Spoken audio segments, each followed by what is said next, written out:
Just make sure it catches, and looks like it is. Let's get this up. Okay, and let me get back over here. Let me double check on here. Okay, boom. Yep. All right. Just monitor. Okay. All right. We're going to jump right into this special edition of Soul Speaks on Soulology. Um, this is in regard to the Toltec Nation. And we've got our brother Ty Hudnall here. Everybody's familiar with him. And then I'm going to let Ty introduce our guest because he's got so many names. I don't know how to introduce him. But I just want to. We're running a little late, and that's normal for us. You know that. But this should be a really good show.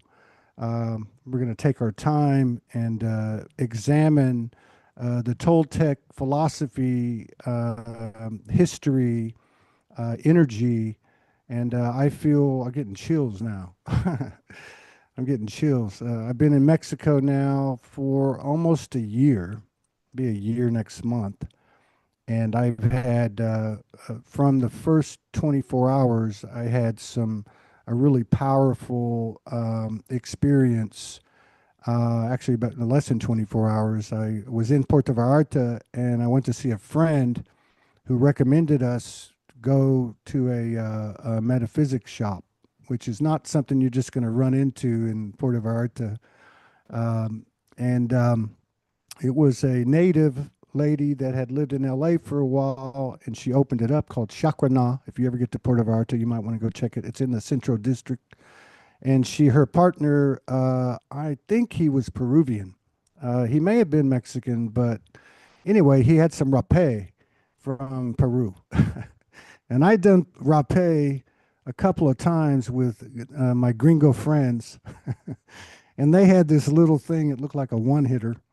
And I participated in it, and it really didn't do anything but burn my nose. And so, in this case, we went over to the Chakrana, and one thing led to another, and they asked me if I would like to do some rapé, and I said sure. And then they brought out this long device, this thing that you use to use it. It's a big L-shaped thing, and they brought me a roll of toilet paper. And I said, "What is this for?" And they said, "Well, you're going to need it." So he got in front of me and I inhaled through one nostril, and it burned like all hell. And I immediately started tapping into other dimensions, or however you want to put it. And I guess he was waiting for me to open my eyes so he could do the other nostril. And he told me later that I didn't, so he just stuck it in there and told me to breathe in, and I did the other nostril. And there was about a dozen people there, my wife and I, and his wife, and all of a sudden my head went back, and my wife said, "Your eyes turned black. There was no white," and I just started chanting and singing this sacred song that was coming from my soul, and I was seeing the mountains, and I was seeing all the faces of the ancestors, and it was a powerful, powerful moment. So I know that, we were just talking about heritage, and I know that I'm here for a reason, and we're all here together today for a reason. So I just thought I'd give that little anecdote. But I want to welcome you, Ricardo, to the show. Ty, thank you for coming in and orchestrating this. I'm going to hand this over to you, Ty, and we'll go from there. Thanks, Todd. Hey, everybody. How's it going?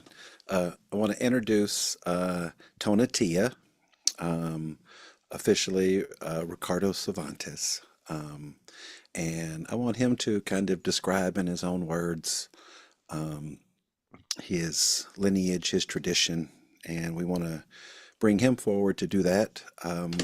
We're working on a project called Toltec Nation, and we want to talk about that today, of course, and really open up the conversation for how the tradition can help the world. So, Tonatiuh. Good evening, everyone. It's a pleasure and an honor to share this time with all of you guys, and especially to talk about magical elements, magical, and I will say more than magical, also connection, which is what we experience when we are in Mexico. And Todd was talking about how connected the country is with everything that is surrounding the nature. And definitely that's what we are as a Toltec people. Toltec means architect of the universe. Toltec is the way how we describe ourselves as the designers of the sacred geometry, not only because it's being showed at the pyramids that we built, that our people built a couple of thousand years ago, but also the way how we live our life every day with this symmetry of balance of what we do, what we say, and what we think. So for many years, being born in this little community of Teotihuacan, just a couple of hundred meters from the pyramids, and being witness of a tradition that is not written, that is not shared in books or in a film, but actually being shared by being seated with mother, with grandmother at the evenings, and listening to the advices of the elders when they walk with you to buy groceries at the little market that comes on Fridays and Thursdays. So that's what we are, people who's connected every day and that still feel the sense of community. In the side of my mom, we come from another nation that is also a very strong lineage of warriors. They were literally warriors. My great great granddad, who's from a little town called Santiago Tilantongo, a couple of hundred years ago, they were fighting. So my great great great grandfather, Seven Deer Jaguar Paw, he is the one that unified all these communities into one nation called Mystic. So we know that there's a lot of mystic people living in the United States because they still play the ball game in LA. They do a lot of these exhibitions of the ball game, of the mystic ball game, also in Texas. So they have spread the wisdom everywhere they go because they are proud of being part of these nations. So coming from these two different lineages of architects in one hand and warriors in the other, make us think about how beautiful is the capacity of humanity to share the wisdom, and that's why we together with Ty and all the team that is sharing this time with us, we are creating Toltec Nation, which is a way how we can share what we have experienced since we were little kids to those who are seeking for the answers that have come in moments like Todd had of experience in this sacred medicine that probably he grew up with different traditions, but the moment when he started asking himself, why do I have now this connection? Where did this connection come from?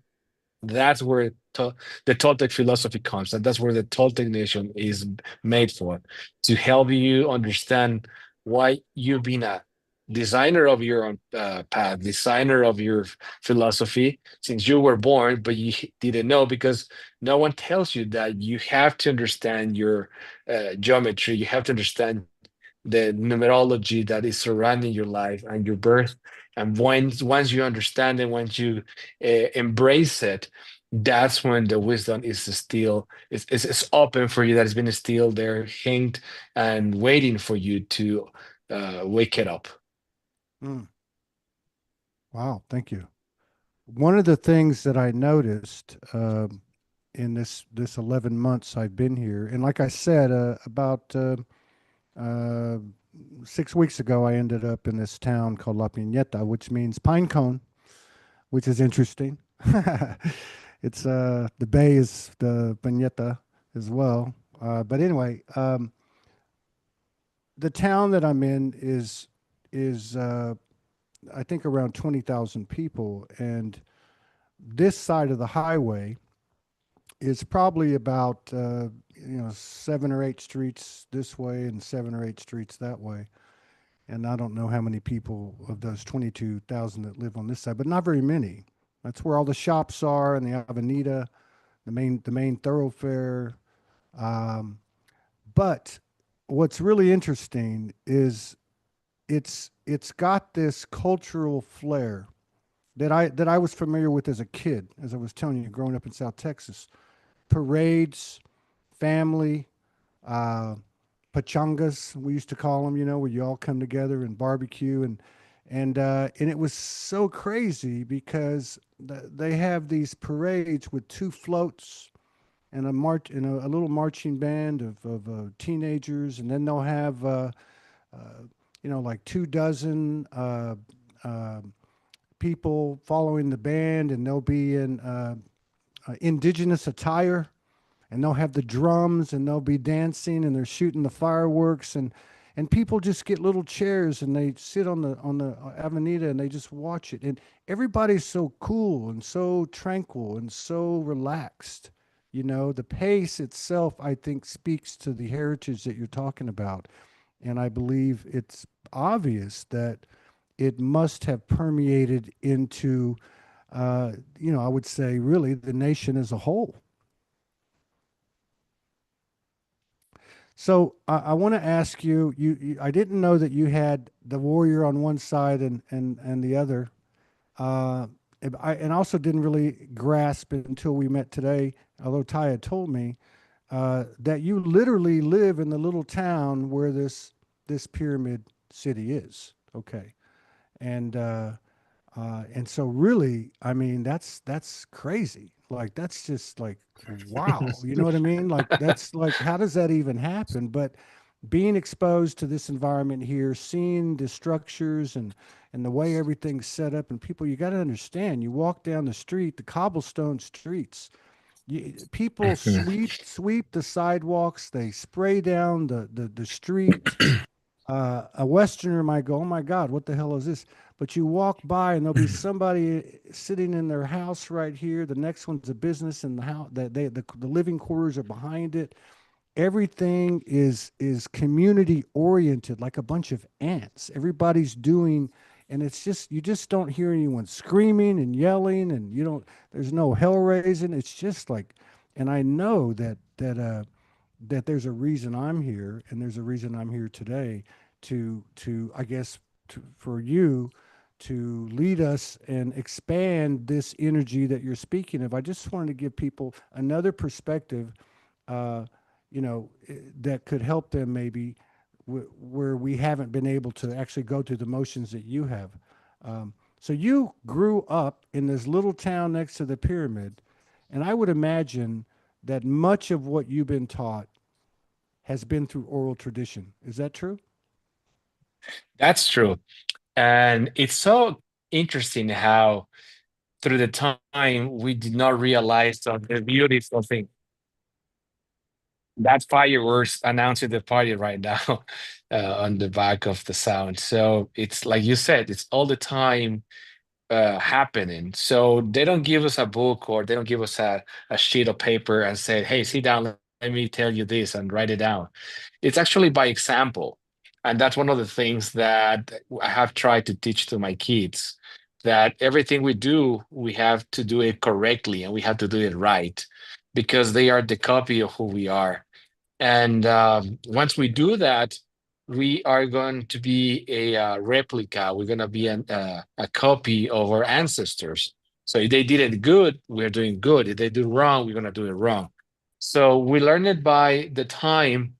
And once we are exposed to the city, I'm not far away from Mexico City, just 45 kilometers. And when you travel there, you realize how not only rich we are, but also how powerful it is to grow in a city next to a huge, modern, culturally connected city like Mexico, and you still have that appetite of being in community. Sometimes you lose it, and I have witnessed a lot of my relatives that they go back and forward and they never lose their tie and their connection to the city of Teotihuacan, where I live, where we have this great um, unity of community, but at the same time, the freedom to choose if we want to keep living this way or we want to change to the modern society. And thanks God, our community has chosen to still be uh, independent. If we can talk like that, if we can say we are, I mean, we follow all the political rules and everything, but traditionally we are independent from that invasion. Thanks God we don't have any coffee brand yet here, or we have a couple of brands that have come around the town, but that's because of things that need to happen. But even though that we have that invasion from, let's call it, cosmopolitan world, we preserve our traditional food. We preserve still our customs of going every weekend to visit the grandmothers and to spend time together, like you say, doing the pachangas at the family area courtyard. So that's something that you grew up and you witness and you copy it and you teach it to the new generations, definitely. I think I just want to kind of restate this because so that I understand it, which I believe I do, but so that everybody really understands it. Um, we can use words like spirituality and religion. I think I'd rather use the word nature, okay? Because I don't know if there is a word, but it sounds to me like that what's being taught from day one, since, where you were raised and what you're talking about, is a way of life, a way of our natural nature, our living in symphony with nature, uh, a conscious approach to life. And that's being instilled from the infancy of a person that grows up in that environment like you. Is that correct? Yeah, it's not only in the genes, it's not only something that you feel because you have it genetically in your body, the mix of the culture. It's also something that you feel and vibrate. Um, it reminds me one of my uncle's death a couple of years ago. Uh, you know, you witnessed that in Piñata where you're staying, that families gather around a courtyard. Like you said, they sit down around in the evening and they share their history, the daily life actions. And we have that same family. My dad's family is huge, 32 siblings. So we were together one day, and one of my really not nice uncles, he came outside and said, "Hey, can you stop making noise? Don't you know that your drums are gonna wake your uncle, and he's almost dying?"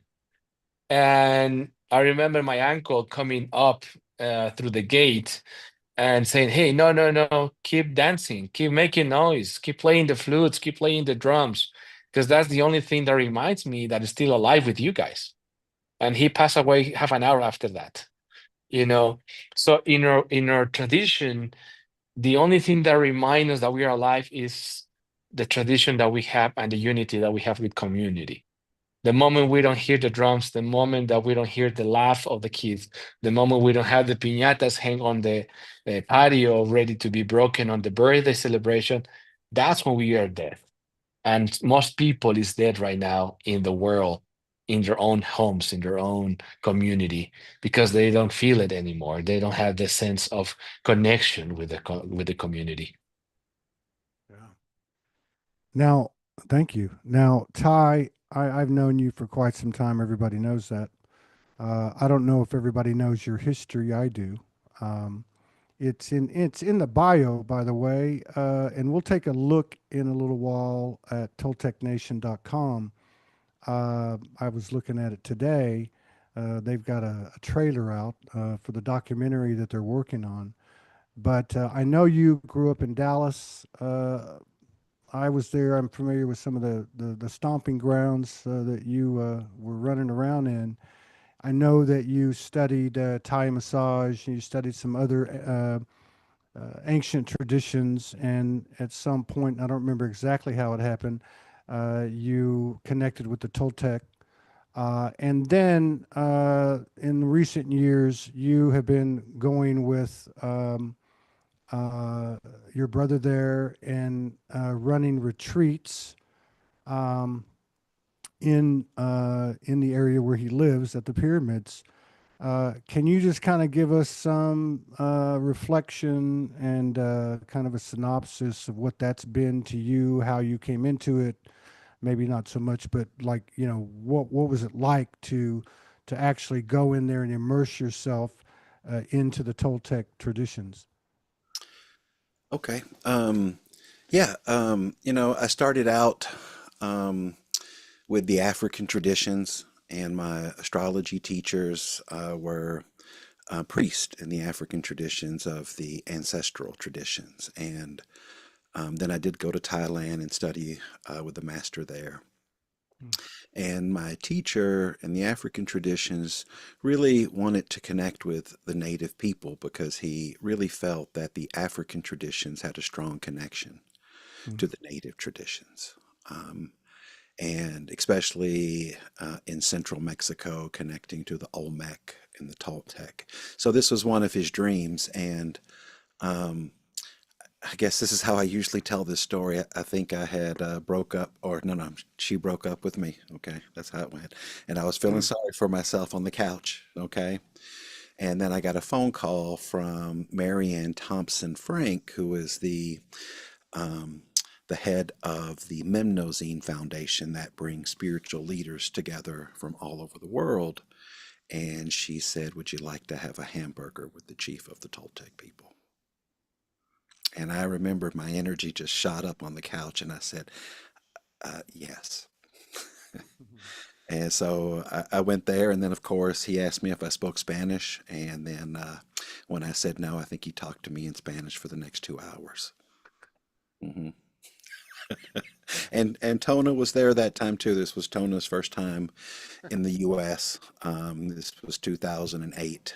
Um, and the following day, we had a ceremony at my office where we were bestowed a great honor to be initiated into the ancestral tradition and to sit with the sacred fire. And in that, I received jaguar, eagle medicine, and fire serpent. And I had already been working with that same energy. So it was very, for me, it was very cathartic in a way because the way I met the Memnosine Foundation, I was offering outside my office in Dallas and Uptown for the ancestors. And the president, a redheaded man, showed up, and that's how I got involved with the Memnosine Foundation. It was through the ancestors, that it was all through the ancestral tradition. And it wasn't just one ancestral tradition, it was all of them. Hmm. And I know that's a crazy ass story, but, I try to tell it exactly as it happened. But the Toltecs showing up and meeting them many times after 2008 and journeying to Mexico to experience the oral tradition in 2010 set me on a different path in my healing process. And it took me 9 years to return. And I returned in 2019. And that's when we started doing retreats because I wanted my students that I in a way, have shared some of the tradition, whether it was from the African or the Toltec, which I think is really married together. We can talk about later, of course. Um, I wanted them to experience it for real. I wanted them to experience the sweat and the things you can't experience without being there. Hmm. Wow. No, I don't think it's a crazy ass story. And just remember, this is where all the crazy ass people hang out. Right. Crazy's not crazy anymore.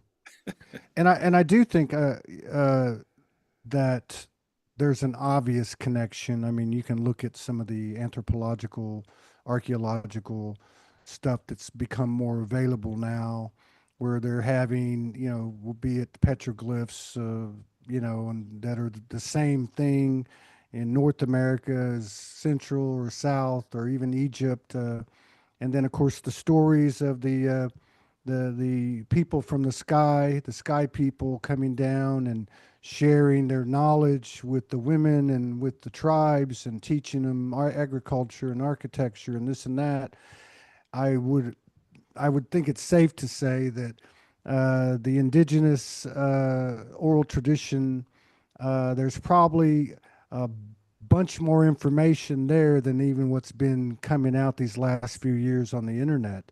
But yeah, there's definitely something going on there. And uh, which takes me to something else that I think that might you might be able to shed some light uh, from the Toltec.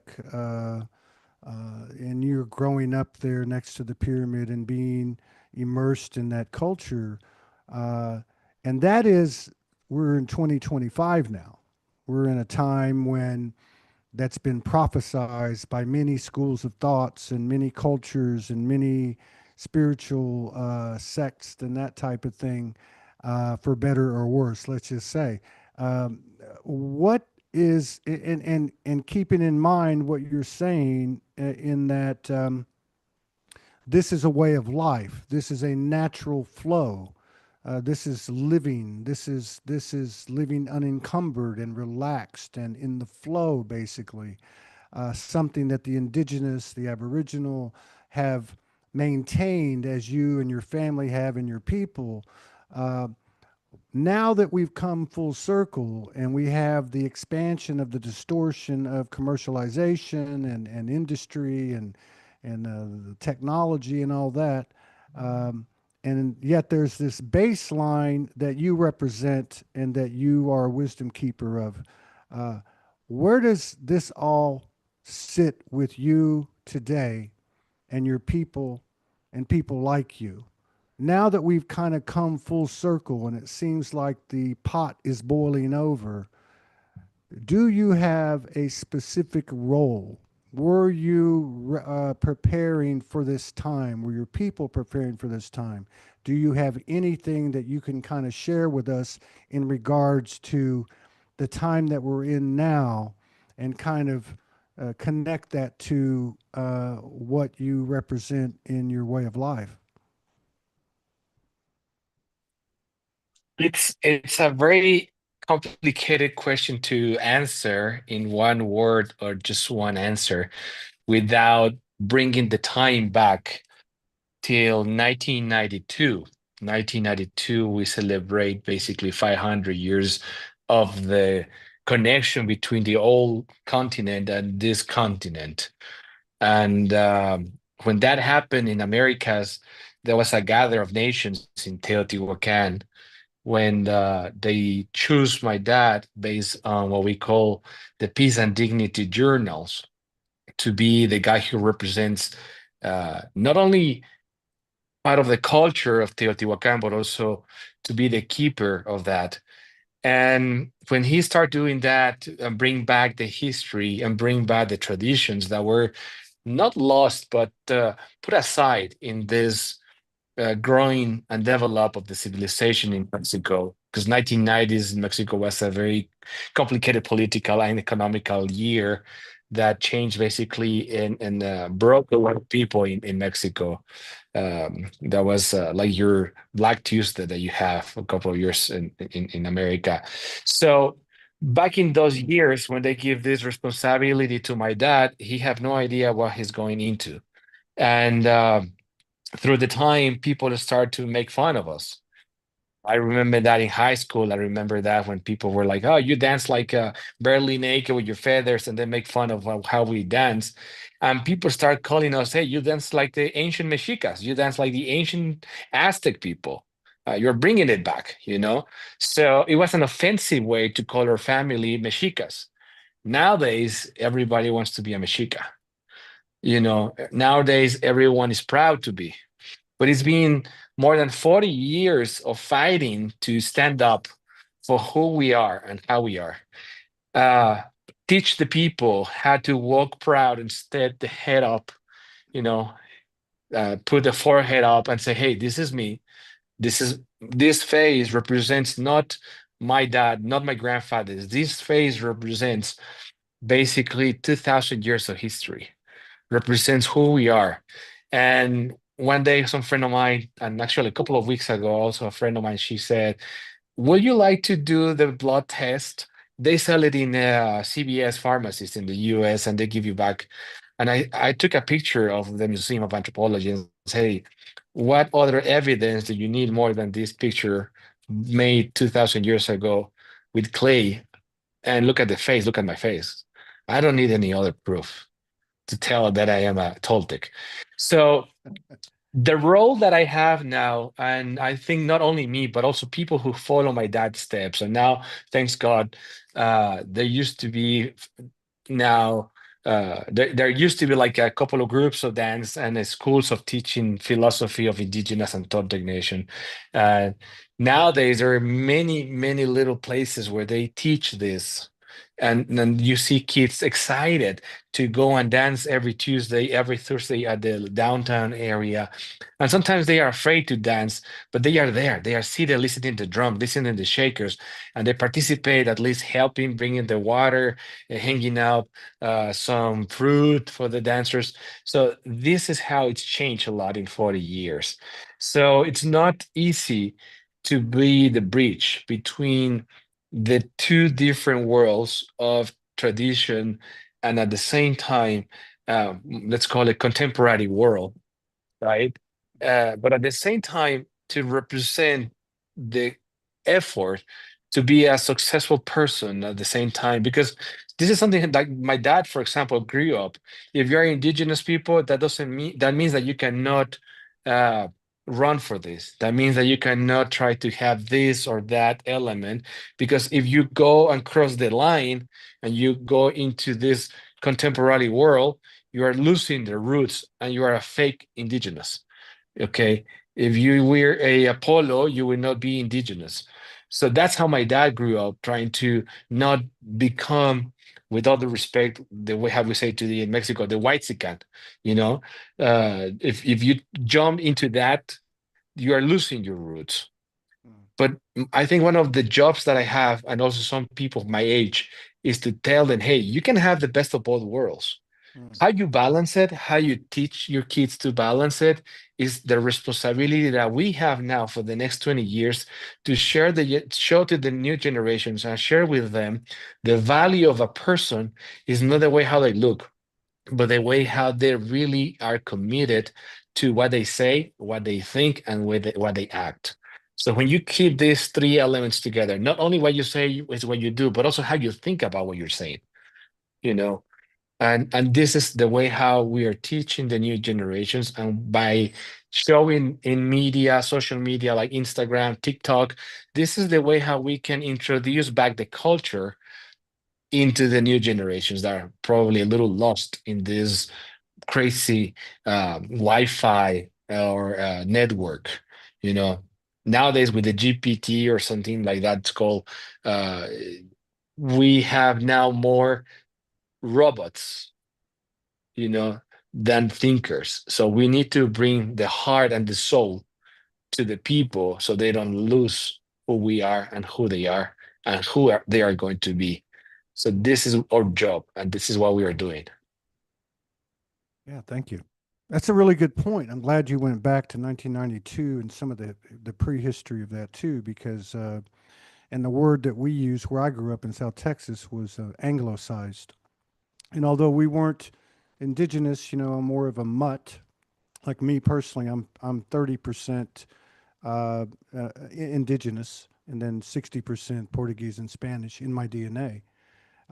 But in those days, that was already happening in the late '60s in South Texas. So I would imagine, what I can only imagine what it would have been like here in the '90s. Now, another thing that I was reflecting on is over the years I've covered in Sedona, covered some indigenous conferences with many speakers and from different tribes, and it was very impressive. And they had the pride and the commitment and devotion to their heritage, and in the same type of way that you do. One of the things that I noticed, and it made me feel a bit, upset, was in many of the speeches, the energy of it, there was still a lot of anger, and it struck me because I've studied, from my early 20s, did a lot of reading over the years, the first 20 years or so from there, and always really resonated with the simple and the primitive traditions, such as what Ty has studied, although I haven't studied them as extensively and not in person. but I always kind of saw it as what you have brought in today, which is this natural nature, our roots, like a tree, like the roots. Don't forget about the roots, don't cut the tree off, and I don't sense that with you. You spoke about the discrimination, and I would say even like the ill treatment that you were getting in the '90s, and people didn't want to dance, and they made fun of you, and this and that. Um, but what I'm saying is, and it's a question, uh, having that foundation and having the inevitability of change in the world, whether it's a natural disaster that changes the landscape like a flood or a fire or an earthquake, or it's the advancement of technology and all the peculiarities and distance from the primitive culture that offers, that whatever is there in presented to us in our journey, we don't resist, we don't attach.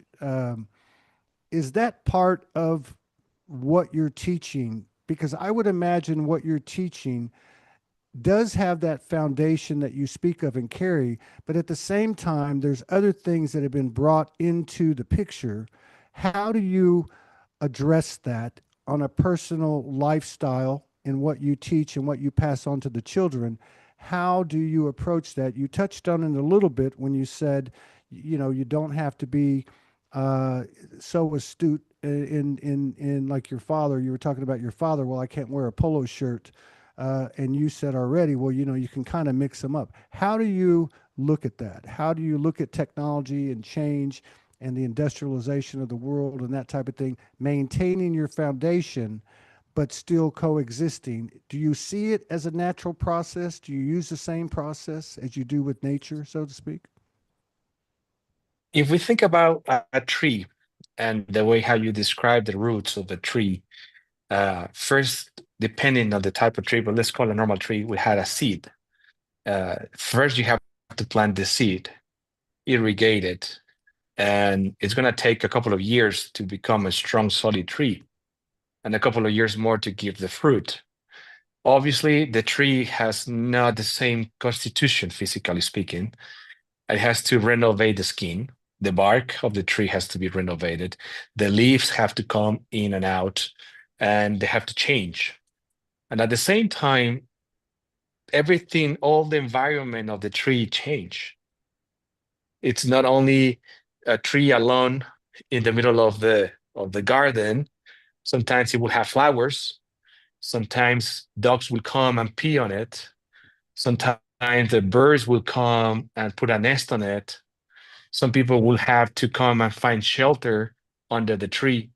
Some people will cut the branches and make fire out of that and protect themselves for a little while. This is the life that we have to go through.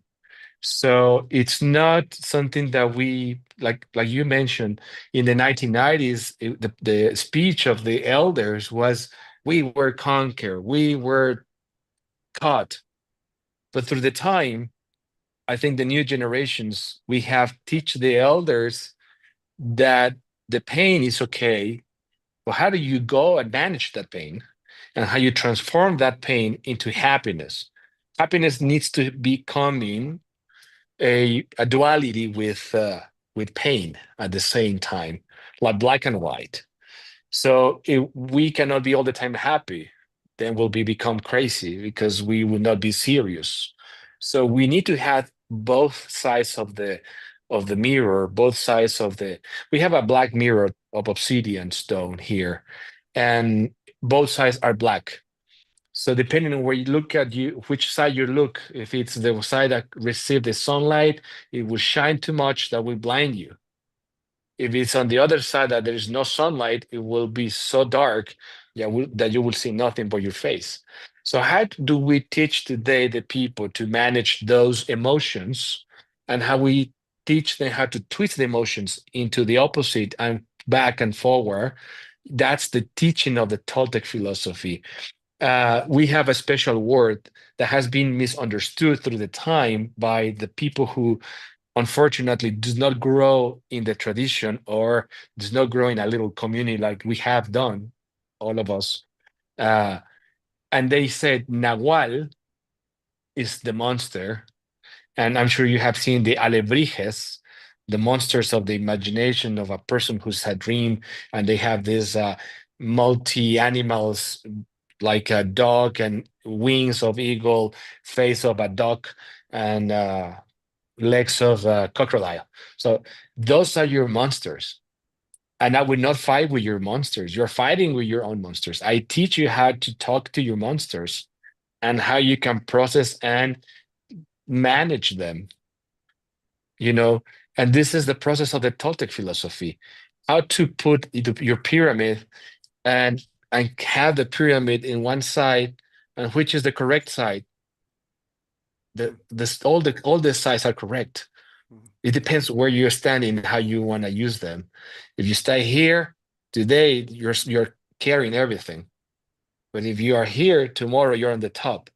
So how do you manage the energy of this spin is what the Toltec philosophy is about. So these develop that sometimes you're a learner, a student, sometimes you are a teacher, sometimes you are just a co-worker or the co-pilot. That's the beauty of the Toltec philosophy. We learn the process through the process.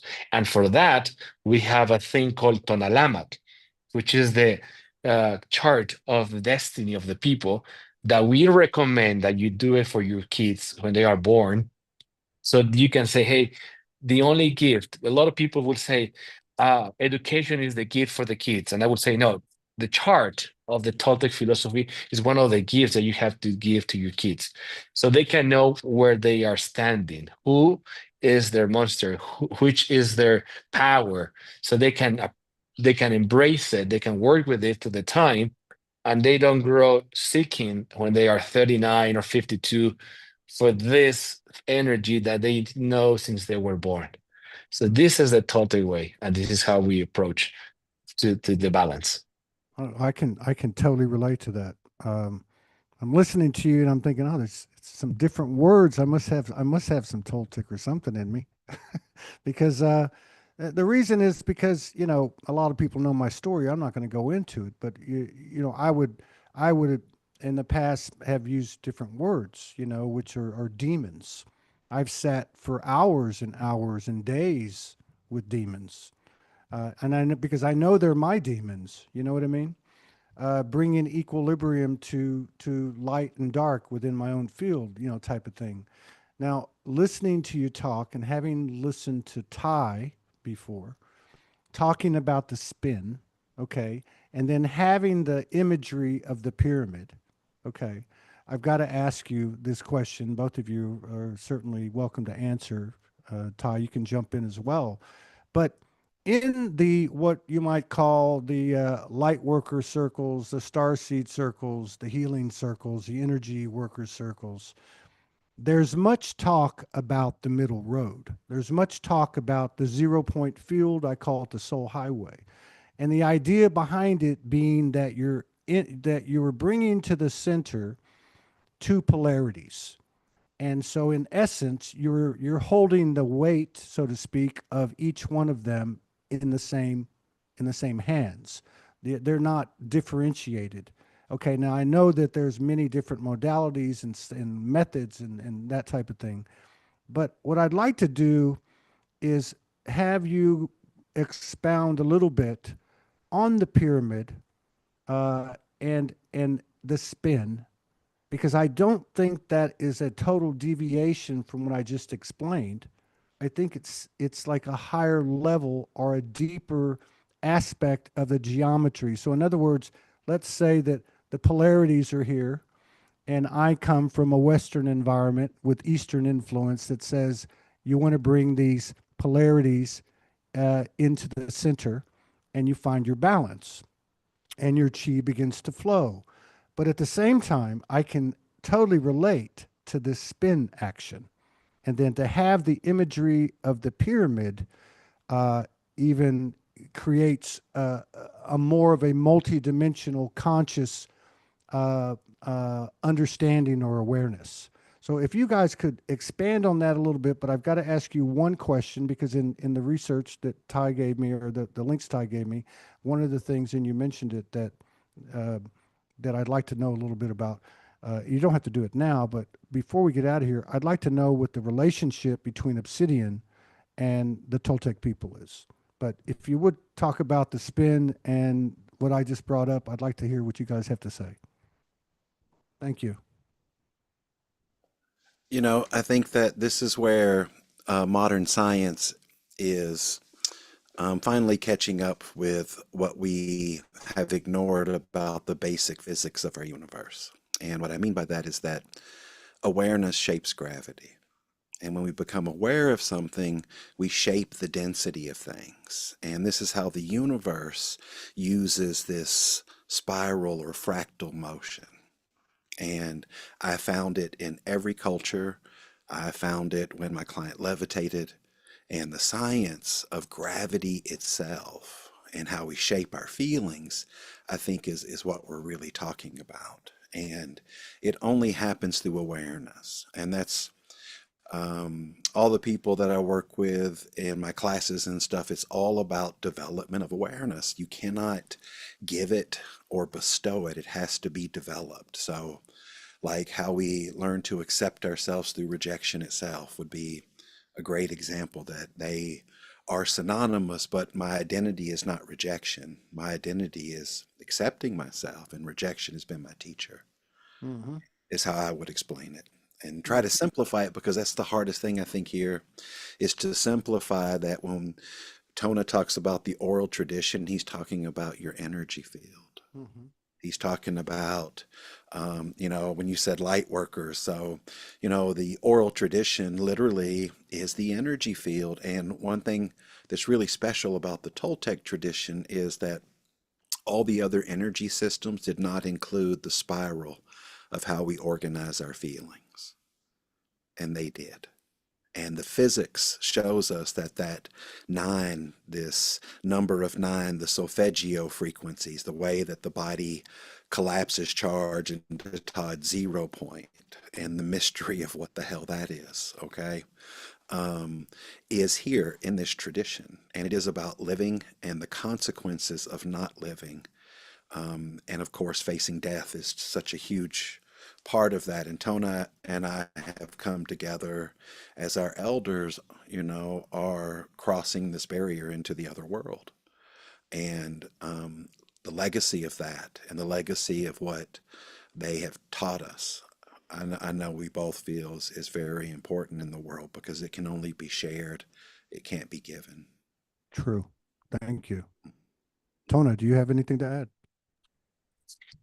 add? Yeah, it's like Todd said, like Ty said, um, one of the things is how you spin the energy. So for that, I'm drawing here a triangle, like you mentioned. You imagine that geometry, but at the same time, you mentioned circles. I don't know if we can see the image. Yes. The Yes, we could. triangle represents the wisdom that we carry in our life, and the circle is the people. So the wisdom would not exist without the people. So that's what we talk about the oral tradition. That's why you say circles of energy, circles of lighting. This is the only way that our wisdom is valued once we are part of the community. If Mhm. we keep the wisdom for ourselves, then we will not have that connection. So understanding this and trying to fight, that's called fight, if we talk about the rejection of the process, I will invite you to do this. And, if you do this movement, there will be a moment that your fingers will slide. Okay. But what if you do the spiral? Okay. This is the spiral that Ty is talking about. Mm. So the more you try to keep them out, the more they tight. Mm. Okay. So this is the rejection that you're talking. The more that you reject, the more you hold it. And this is our philosophy. So the more you fight with your monsters, the more you become better. The more you become better, the more the monsters are there. And the stronger they are, the stronger you become. because you know how to deal with those elements. Mm. So this is the way how we learn through the process that one thing is not the opposite. One thing is one. Right. I to have this energy, I have two hands, but I need both hands to create my energy, which is one. It's not two. It's just one energy. But the only way to see the energy that you have is when you balance both, black and white, good and bad, male and female. So this is the way how you actually create the energy. Okay. So this is the answer I think that you asked for. Yeah, that makes total sense. I don't do sign language, but I would bet you that in sign language, that's yin yang.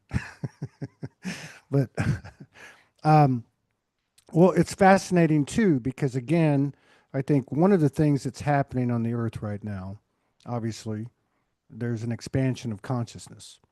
And with that expansion of consciousness seems to be a wider expanse of communication. In other words, it's not just words.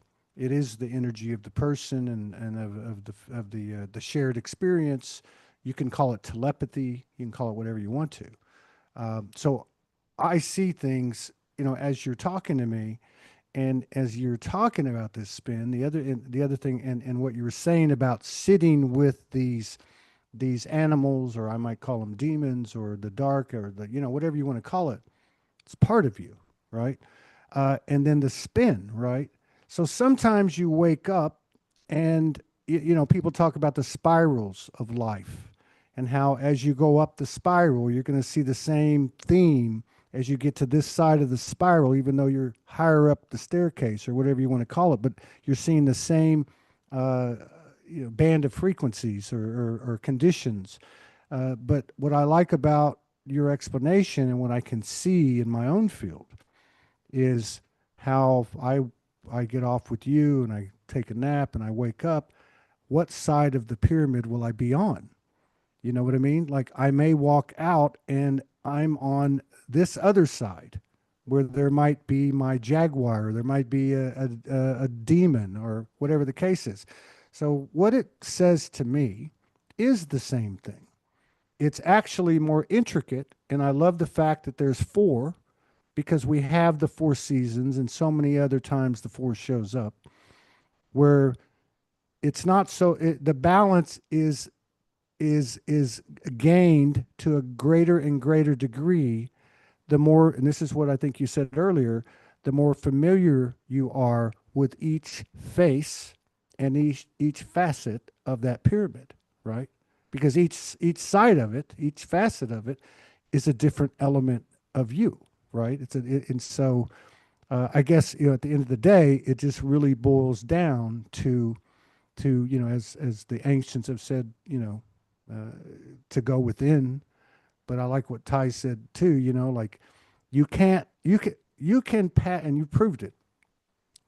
Humanity's proved it really at the root. The oral tradition. We can tell you this. We can give you that chart. Okay, we can build this foundation. But the bottom line is, you learn through the experience, right? I mean, and the only way to have the experience is to keep walking through the doors that are presented to you. And maybe that's what we're coming back to in this world is, and I love the analogy of what you said too about the tech and the AI. It's like if you look at that energetically, it's going boom, boom, boom, boom, boom, boom, boom. People go down the reels and they look at this, they look at that, they look at this, and now with the expansion of AI, you don't even know what you're looking at. Like you don't know for sure. So to me, that's like a great energetic pattern because what does it do?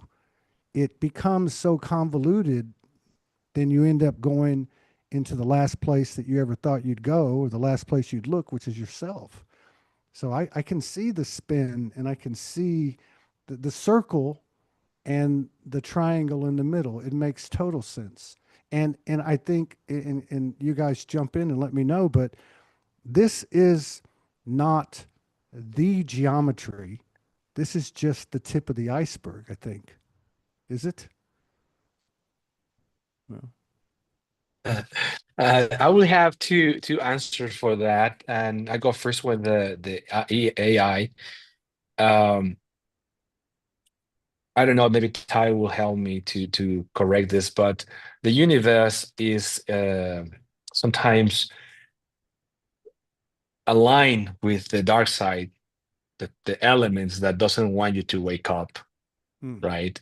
And AI is designed for that because in the last, let's call 20 years, people is awake or they were awake.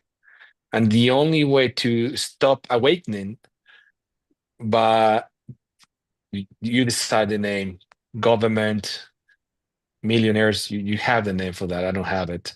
Um, assholes. that's the let's keep one other option for that. It's to do not let the people look in themselves and give them what they need to look at. Okay. And once they have that thing on and in front, they are unplugged from the inner energy and from the inner develop. So if you don't have this develop, no matter how much wisdom you have, you are outside of yourself. And that's when this is not connected anymore. And we need to teach the people that use it for the good things, do not unplug from yourself. Yeah, yeah, Yeah, I think it's, most of the world life is happening to them. yeah, And these are my problems. And in this tradition, you learn how to let life happen through you. yeah. I think I totally get what y'all are saying, and it's funny because over the years, I've done over 4,000 podcasts, and they're all the same, pretty much the same field of conversation.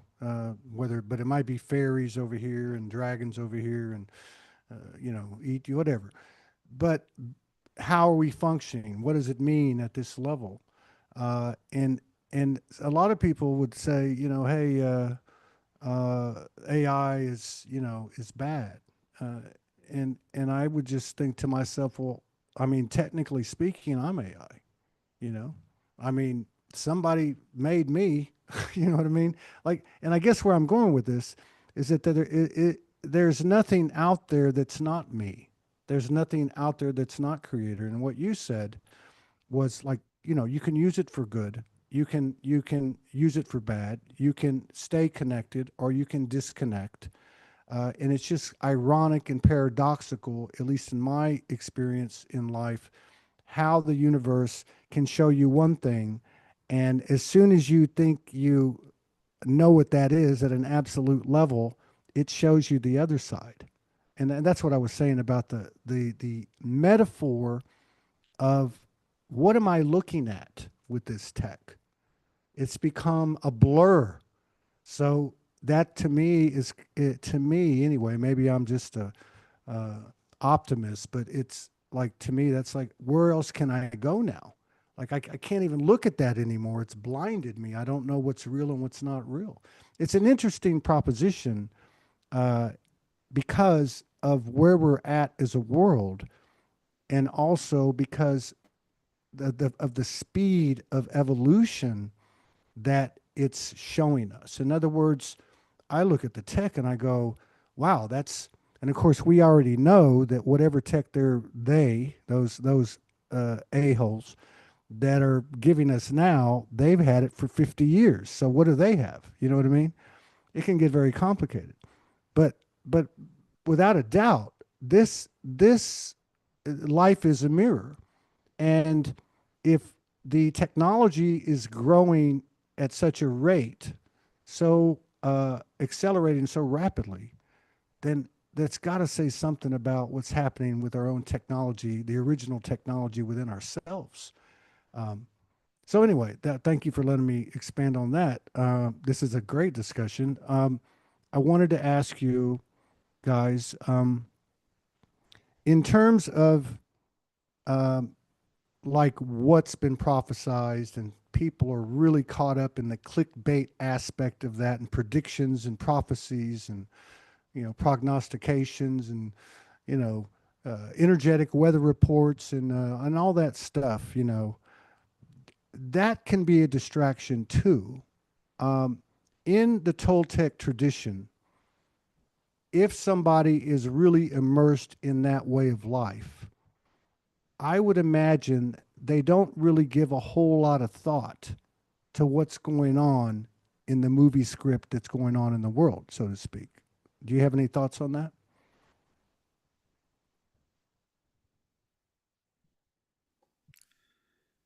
Well, I think that people are always going to look for validation, and seeking validation outside of themselves is a path to having to put themselves first and figure out their own value. And we're seeing people use the AI like it's God and it can give them all the answers, but nothing is going to give them all the answers but looking inside. And they really need to exhaust all this out here. Mm. You know, I'm sure Tona can back me up on this one, is that we only really work with people that are ready to go through it and face things, because it's not easy. And you have to humble yourself, and thinking you're going to move away from all the bad stuff instead of through it and learn how to go through it, then I'd say you're completely delusional, because life has never not been what it is. And that's what I love about the Toltec tradition. It's very practical, and it's based in presence. And without presence, there's really no fulfillment. And I'm pretty sure we can prove that magnetically today with heart coherence and what that really means. And uh, their ancestors knew it already, and they didn't just explore it from the feel good stuff. They explored it from the hard things of life, of turning away from the heart and not being good people. Mm-hmm. So that's one thing you don't always see in the tradition, is where they went astray, and the scary stories of what can happen and how we can lose ourselves and lose our Mm-hmm. soul. Um, but Tona. It's true. Being present, being today in this conversation is what matters, and not being thinking on tomorrow what I'm gonna do once we click off the conversation today. Just being right now with you guys. We're using technology. We're using this amazing technology to approach to more brains right now. And Mm-hmm. that's the benefit of having the technology, that probably we would not reach this many people without the technology. But the thing that the Toltec Nation help you here with is to give time. This is something that my father says, and uh, give time to your time, because tomorrow you will lose time looking for the time you were not having, you know? So, in one word, is do it right now and forget about the rest of the things. Mm-hmm. Focus on what you're doing right now, because tomorrow you will say, oh my gosh, I was thinking on this and I forgot to. Oh, I didn't do that because I was thinking on what happened yesterday. So, right here, right now, tomorrow, we have no idea who's gonna be there. And we have to be here. The people has to be listening right now. They will click it later and they will hear it, and that's their moment, and that's their moment of awakening. And it's okay, because each one has a different time, and we go by the process through our own time. And the most magical thing is that we need to learn and remember that there is only four elements: earth, water, wind, and fire. And we are the fifth element. We are the creation, the most beautiful in artificial intelligence in us. We are the most beautiful machine. Our body is the most beautiful machine. And our Wi-Fi is the spirit. Mm-hmm. Our network is the universe. Mm-hmm. So we don't need to be connected every day. We don't need to have all the information of what's doing the Mr. T or Mrs. A C in Mexico. We don't care. They are doing their job. Right. That's their life. It will change. It will affect us, yes, but we will create more benefits doing correctly our life and living a correct life based on truth than paying attention to things that are not even part of what we are doing every day. And I was this morning I was having coffee in this coffee shop, and these guys talking about politics, and they are opinions like they were the mayors and things like that. And I say, man, did you already clean your house before you came out? Did you say goodbye to your wife? Did you handshake to your neighbor next door, the one that said good morning? If you are not doing that, I don't care if you had the best opinion about politics. You are not an example because you are not living by the example. You're not living with truth. And the Toltec philosophy teaches you to live with truth. And truth is hard. A lot of my really close family and friends and people, they say to me, Tona, you speak direct and you are strong and you have no way to, you know, control the way how you say things. And say, guys, there's only one way to say it, and it's directly. If you don't say directly, if you don't say face to face, eyes to eyes, and you don't say the truth, we will always live in a false illusion. Hmm. And AI is false illusion. Yeah. So if you are not awake, you're gonna live that life forever. Yeah. It used to be television back in the 60s, 70s. It was the messenger back in 2000, Facebook 2010. Now it's changing. But Hmm. that's full solution. How many people lost their life in those moments and they don't see the rain outside? They didn't see the bird that just stood in front of my window a couple of seconds ago. They don't breathe the beautiful air after the rain. That's what they are trying to pull us to, Hmm. not the world, but the world they want us to see. And we will give you the tools to stay plugged to yourself Mm. and plugged to the universe at the same time. Right on. Right on. Yeah, I was just at the end there when you were talking about the bird. I told you well, it's been raining. We're hitting the rainy season, and I'm living in this house by myself now. And I had a couple of days where I had crabs in the house, blue crabs, blue soft shell crabs that were migrating from the river. I researched it to the beach, and it was crazy because one of them was about 6 inches wide, 3 inches. I mean, it was a big crab. And because of, I guess, my lifestyle and where I'm at or whatever, I was quick after I kind of got shocked. I was like, "What the hell's going on here?" Crabs in the house. Like, how does that work? But they had a message, and it obviously not the first animal encounter I've had. I've had many, but I never thought I'd have one with crabs. But yeah, I think that what you're talking about too is how the universe, nature is speaking to us at all times. Uh, and these are the things that we overlook. You know what I mean? So I go back to the thing I was telling you about sitting at the bay, La Bahia de Madeiras, and I would sit there as I'm, trying to connect or connecting and such, and I would do that spin because I would say, okay, I'm looking out into the bay. Now picture an atomic bomb going off and exploding on the horizon and the tsunami coming at me. Where would you be? You know, how would you feel? Versus the opposite, and like you said too, I'm a big fan of Joseph Campbell, and he says, eternity is here and now. And if you don't get it here, you're not going to get it anywhere. So going back to what your dad said and what you told that man, um, yeah, this is it right now. This is all we got. This is it. The eternal moment is the only moment you have. Um, I wanted to ask you too. I don't know how much longer you got, but before we go, two things. One, I would love to do something on a regular basis, especially as you guys are putting together this documentary and as you approach these events that you have. And so we could learn more as well, because I'm looking at, um, the field both online and of it. So just think about that. You don't have to answer now.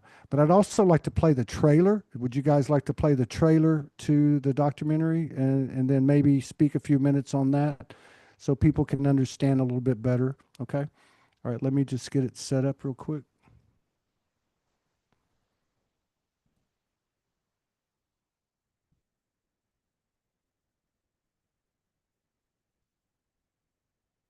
Yeah, I think this is it. Uh, okay. Wait, that's it. Okay. Can you see it all right? Should be able to. Here we go.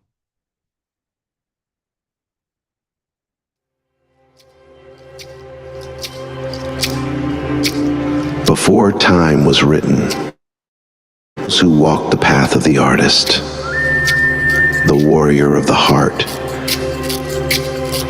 the Toltec people, masters of presence, architects of the unseen, guardians of a living tradition. From the heart of Mexico to the red rocks of Sedona, their wisdom calls once more. A path of mastery, a way of life, the art of fulfillment, the art of presence. Now, the oral tradition finds its voice in a new era, a journey of transformation, of embodiment, an awakening to ourselves. This is the Toltec Nation. Wow, that's nice. So tell us a little bit about uh, the documentary and any events that you have coming up or anything that you guys would like to talk about that you're working on so we can start to get the word out.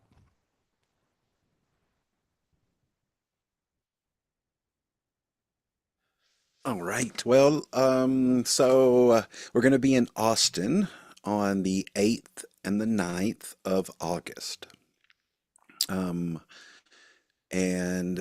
we're going to be, again, Tona's going to be presenting the oral tradition. I'm usually back there on the keyboard, getting some music for the experience of things. And so we have a Friday evening and an all-day Saturday event at a private location in Austin.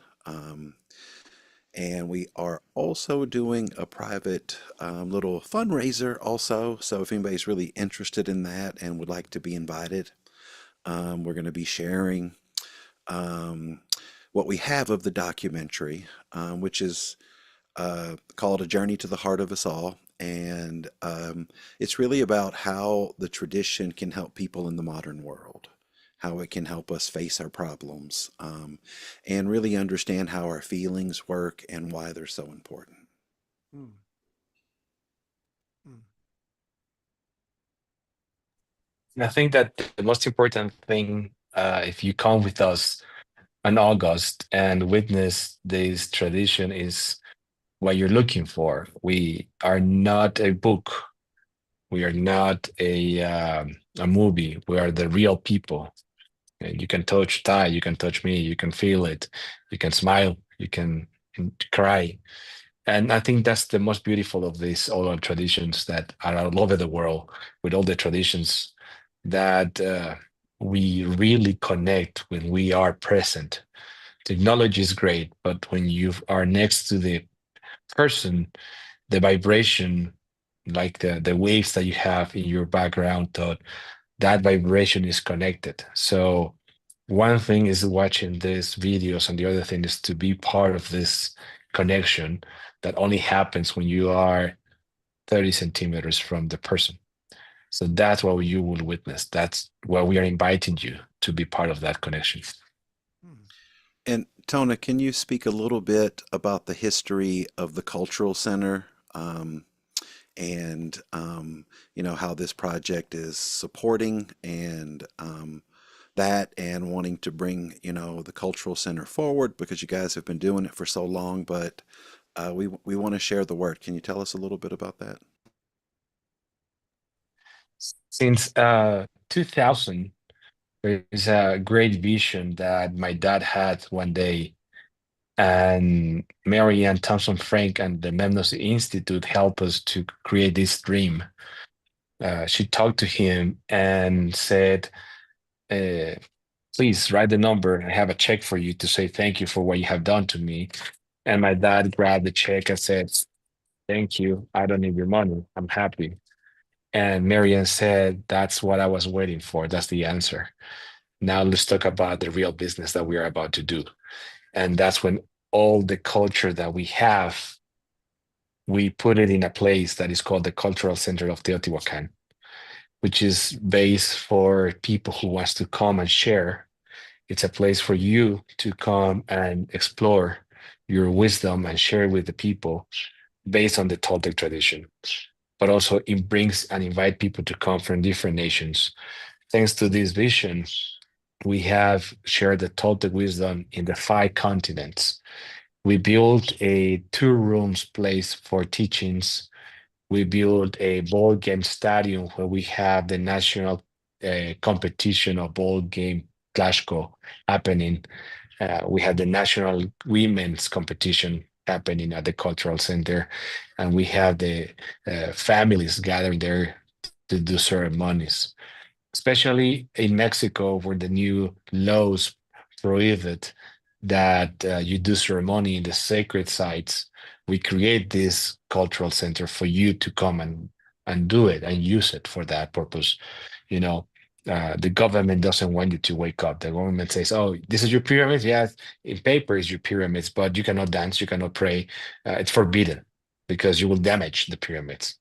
So the cultural center purpose is to give people a space where they can come and share and pray and be witness of their own power. And it's been there since 2013 when we started the first groundbreaking of the cultural center. And since that day, we created this project together with the Memnosin Institute, with the people and the community, and also with the people from the Peace and Dignity journals that we host every 4 years, who run from Alaska to go down to Central America, keeping the word of the different nations of the Americas. This is the cultural center, what it's made for. And this is part of the program that is supported by the documentary. And I have benefited from the Cultural Center. In 2010, I visited there and they had built a shrine to dance so that the energy would be built there, and seeing all of the buildings being built and what the property has turned into over the years, it's pretty amazing. Wow. I'm excited. I'm excited. I'm going to have to take a little trip here. Please. We can discuss that later. Well, I think one of the things that we have to share is that the Toltec people, we don't build empires, we don't build dynasties, we build legacy. And this is the cultural center is a legacy for the future generations, to have a place where they can worship, where they can pray, where they can sing songs. So this is what we are building, a legacy for the future generations to keep alive the oral traditions, not only the Toltec, but whoever wants to come and use it, it's going to be open for you. Awesome. Awesome. Okay. Okay. Well, let's sign off. But if you guys will just hang on a second, I want to thank everybody for coming in and being a part of this, whether you're watching it live or on the replay. Thank you, brother Ty, and thank you very much, Ricardo, for coming in and sharing space with us and opening up your heart. I look forward to future collaborations. We're going to sign off now. I'm probably going to jump on tonight and do something creative and get back into the swing of things. We haven't done 3 shows in one day in a long time. It used to be common. It used to be a daily thing. But thank you, everybody. And I think we'll see these gentlemen again in this format. But let me talk to them, and I'll get back with you on that. Peace out, everybody. Let me just turn the stream off.